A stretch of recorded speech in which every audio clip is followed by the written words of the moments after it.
মালয়েশিয়ার আজকের নিউজ। বাংলাদেশি কর্মীদের জন্য মালয়েশিয়ার শ্রমবাজার বন্ধ হচ্ছে, সিন্ডিকেটের আবর্তে শ্রমবাজার। বিস্তারিত জানতে ভিডিওটি শেষ পর্যন্ত দেখুন। ওমানের পর বাংলাদেশি কর্মীদের জন্য বন্ধ হচ্ছে মালয়েশিয়ার শ্রমবাজার। প্রবাসী কল্যাণ ও বৈদেশিক কর্মসংস্থান মন্ত্রণালয় সূত্রে জানা যায়, যেসব কর্মী এর মধ্যে ভিসা পেয়েছেন বা পাবেন, তাদের আগামী ৩১ মের মধ্যে মালয়েশিয়ায় প্রবেশ করতে হবে। এরপর বাংলাদেশ থেকে আর কোনো কর্মী মালয়েশিয়ায় প্রবেশ করতে পারবেন না। কর্মীদের জন্য ভিসার আবেদনের সর্বশেষ সময় ৩১ মার্চ, মন্ত্রণালয় ও মালয়েশিয়ায় বাংলাদেশ দূতাবাস সূত্রে জানা যায়।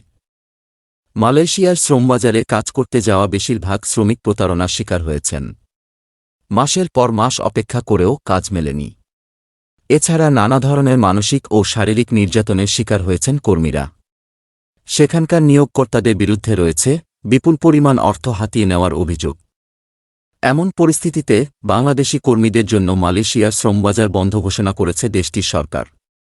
গত ২০ মার্চ এ সংক্রান্ত বাংলাদেশ সরকার বরাবর একটি চিঠি পাঠানো হয় বলে মন্ত্রণালয় সূত্রে জানা গেছে। এর আগে গত ৩ অক্টোবর একই ধরনের অভিযোগের ভিত্তিতে বন্ধ হয়েছে ওমানের শ্রমবাজার। অভিবাসন বিশেষজ্ঞদের মতে, ওমানের পর মালয়েশিয়ার শ্রমবাজার বন্ধ হয়ে গেলে বড় ধরনের ক্ষতির মধ্যে পড়বে জনশক্তি খাত। এই ক্ষতি থেকে উদ্ধার পেতে হলে এখনই ব্যবস্থা নিতে হবে। তবে প্রবাসী কল্যাণ ও বৈদেশিক কর্মসংস্থান মন্ত্রণালয়ের কর্মকর্তাদের মতে, আলোচনার মধ্য দিয়ে এই সমস্যার সমাধান করা সম্ভব। এর মধ্যে সে প্রক্রিয়া শুরু হয়েছে বলে জানান প্রবাসী কল্যাণ ও বৈদেশিক কর্মসংস্থান মন্ত্রণালয়ের কর্মকর্তারা। কর্মীদের অশেষ ভোগান্তি। মালয়েশিয়ার শ্রমবাজারে বাংলাদেশি কর্মীদের নতুন করে অনুমোদন না দিলেও তাদের দুর্ভোগ থেমে নেই। গত বছরের ডিসেম্বরে নির্মাণ কাজের কর্মীর ভিসায় মালয়েশিয়া যান ব্রাহ্মণবাড়িয়ার বাসিন্দা সাইফুল ইসলাম। এখনও কোনো কাজ পাননি তিনি। সাইফুল ইসলাম বলেন, আমাদের ৩ মাস ধরে কোনো কাজ দিচ্ছে না, খাবারও ঠিকমতো দিচ্ছে না, আমাদের বাঁচান। আমাদের মতো এমন হাজার হাজার মানুষ ভুগছে।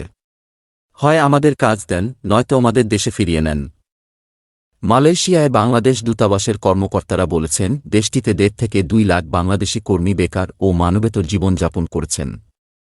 অনেকে নিয়মিত দূতাবাসের সহায়তা চাচ্ছেন।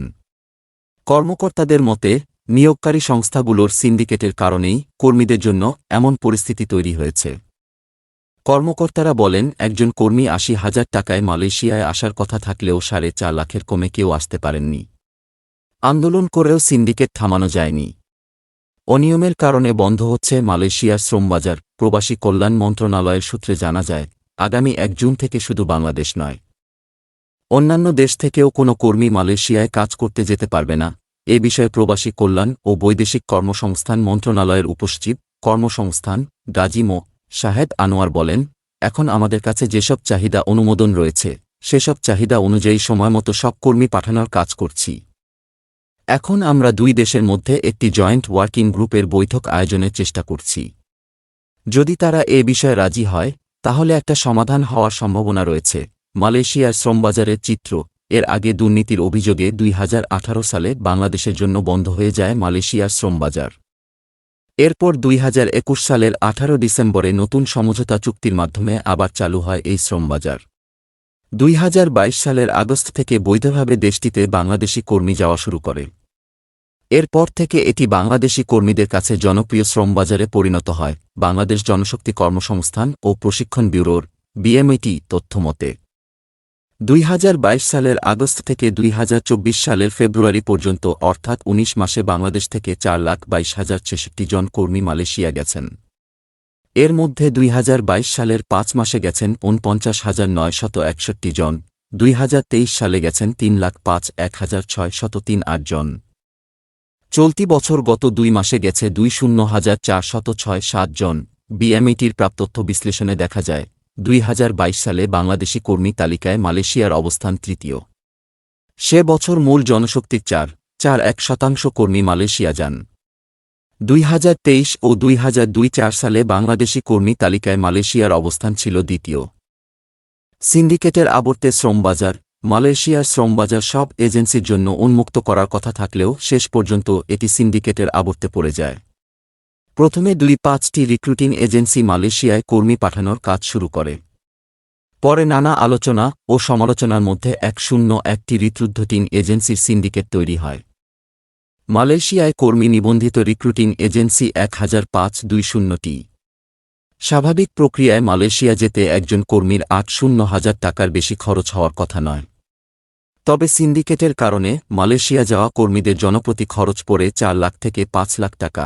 Bangladesh association of international recruiting এজেন্সিজের বায়রা একাধিক সদস্যের দাবি, দুই দেশের মধ্যে স্বাক্ষরিত সমঝোতা স্মারকে এজেন্সি চূড়ান্ত করার দায়িত্ব মালয়েশিয়ার হাতে দেওয়া হয়।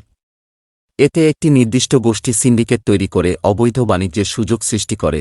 এ বিষয়ে বায়রার যুগ্ম মহাসচিব টিপু সুলতান বলেন, মালয়েশিয়ায় কর্মী প্রথমে সরকার পাঠাত। এরপর যখন বেসরকারিভাবে পাঠানোর বিষয়টি এলো, তখন ১০টি রিক্রুটিং এজেন্সি কর্মী পাঠানোর কাজ করত। পরে ১০১টি রিক্রুটিং এজেন্সি কর্মী পাঠানোর কাজ পেল। তবে আমরা চাই সব রিক্রুটিং এজেন্সি এখানে কর্মী পাঠানোর কাজ করুক, তবে এই বন্ধের জন্য কেউ দায়ী নয় বলে জানান বায়রার মহাসচিব আলী হায়দার চৌধুরী। তিনি বলেন, মালয়েশিয়ার শ্রমবাজার বন্ধের জন্য কেউ দায়ী নয়। মালয়েশিয়ার সরকার এই সিদ্ধান্ত নিয়েছে। শুধু বাংলাদেশ নয়, সব দেশ থেকেই তারা কর্মী নেওয়া বন্ধ করে দিয়েছে। ৩ মের পর তারা বিবেচনা করবে তাদের কী পরিমাণ কর্মীর প্রয়োজন। তারপর তারা আমাদের সিদ্ধান্ত জানাবে। সিন্ডিকেটের বিষয়ে জানতে চাইলে তিনি বলেন, সিন্ডিকেট তো মালয়েশিয়ার সরকার তৈরি করেছে। আমরা তখন আন্দোলন করেছিলাম। মালয়েশিয়ার সরকার তখন বলেছে, কর্মীদের চাকরি দেওয়া আমাদের রাষ্ট্রীয় দায়িত্ব, ফলে তাদেরকেই এই দায়িত্ব বহন করতে হবে।